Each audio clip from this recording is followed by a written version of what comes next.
नमस्कार मित्रांनो, चिंच झाडली, हे पाला बघा सगळा पडला खाली. आता ते गोळा करायचं, त्याला ढीक करायचा, रानात नेऊन टाकायचं आहे. बघा आता हे पाडलेले आता 5-6 दिवस झाले, लय पाला पडला. पाला गोळा करायचा, रानात नेऊन टाकायचं. त्याचं खत बनतंय लय. 2-3 पाणी दिले की खत एवढं बनतं की सगळी शेती खताच्या वर हे खत बनतंय. आता रानात टाकायचं का डिगारा घालायचा?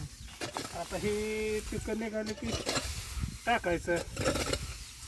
भुईमुग निघालं टाकायचं, म्हणून घ्यायचं, मिक्स करून टाकायचं सगळं. ह्याचं खत बनतंय 2-3 पाणी दिले की. ह्याच्यावर पिकं कुठली घेता येते ती त्यावर होतंय खत तयार. एक तुकडं बाजूला द्या. आता हे 10 गुंठ्याला टाकायचं सगळं.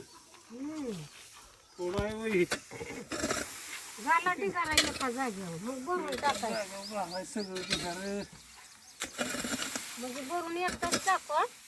एकदम टाकायचं, ठेवायचं नाही. आता इथं इथं सावरी पाणी मारायचं, झोपावं लागतंय आपल्याला उन्हाचं. इथं सावली काय साधी घर आहे होय. आता बेगार सावली पाला बघा कवळा फुटायला लागलाय. फुटायला लागलाय, पाणी मारावं लागलं. इथं किती घाण झाली इथे. कुठे पाणी मारावं लागेल? मित्रांनो बघा ह्याचा फायदा किती आहे चिंचेचा. कल्पार निघालेली उपयोगी येते, ती पाला निघालेला उपयोगी येतोय, खत तयार होतंय.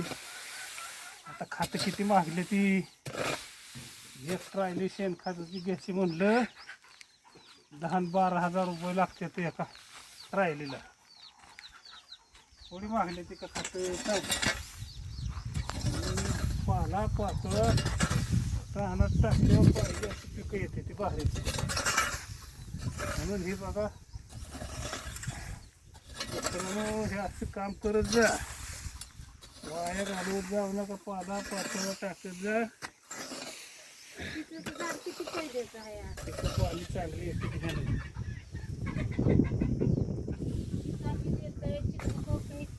पाण्याचं खत होतंय. खात होतंय फायदा यार. मग थोडा फायदा आहे का? 3 झाडं लावले ते की तुम्ही अजून. आम्ही बघा हे दरवर्षी असंच करतोय.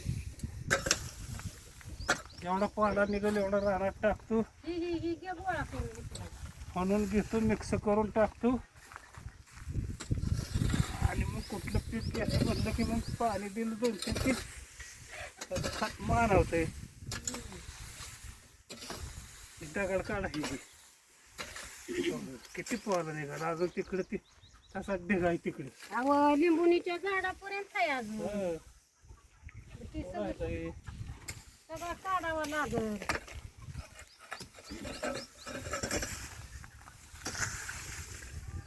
झालं का आता? झालंय आता तेवढं.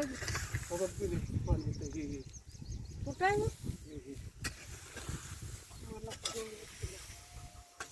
किती निघालाय बघा. हे पाला आहे का, किती पाला निघालाय बघा.